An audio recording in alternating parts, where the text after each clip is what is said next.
Hello everybody, this is NCP or Auto Rebuilder, whatever channel I put this on, you can go on either one. I'm going to talk to you about crimping stuff at home.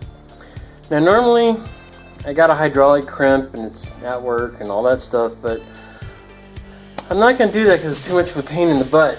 So what I am going to do is I'm going to show you an easy way to crimp stuff at home for a few applications. This is going to be a 12 volt application with the homemade lugs.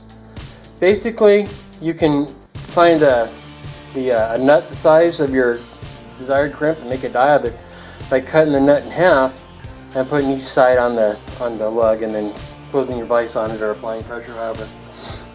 What I tend to do though, if I'm just doing a couple and I only got 4 of these to do for this application, as far as I know, is I'll take and put 2 hex head bolts together, make a little V-shape for me to hold it. It's easier that way. Then I'll just insert the die down, the crimp down in there. Can't think this morning. Sorry. I will insert the lug between the dies, and we'll crimp that way. You could crimp it all the way across. I won't because I'm going to put solder in here afterwards. Off video, doesn't matter. I'm just going to go ahead and put the solder in, and then go ahead and plunge the wire in and then crimp it. But on this application, since we're going to be low voltage and it's going to be a high vibration area, I'm not going to put solder. Solder tends to make the joint stiff and can break. So we're just going to do a crimp in this case.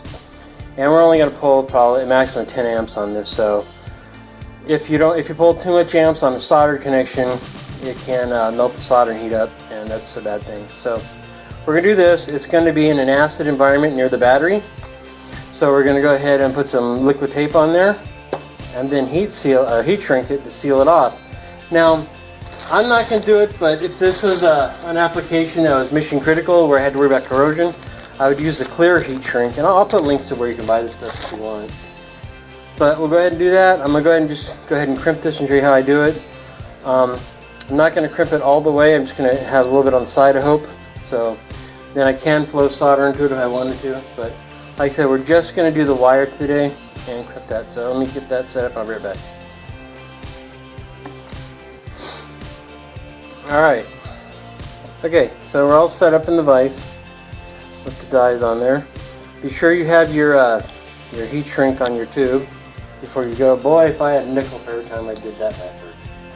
Anyway, just go in there like this, insert your wire, and then you're going to have to hold it because it'll want to twist. Go ahead and just crimp it.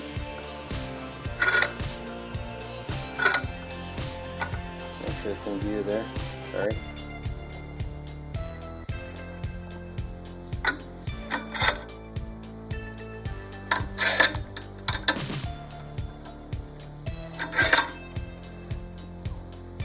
Crimp.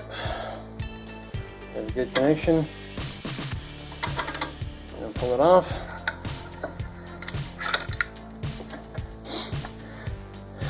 There you go. Make sure you have a solid connection. It's very solid. Okay. Then slide your heat shrink down. Oops, sorry.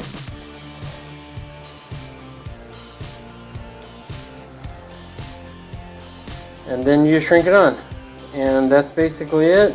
Sorry. And then you just shrink it on, and you're all good to go. Good thing I didn't shrink it yet. I forgot the sealant. But put sealant on there, liquid tape in this case, or anything, and seal it because I don't want to be in a high acid environment. I don't want corrosion to happen. So there you go. All right. Have a great day, everybody.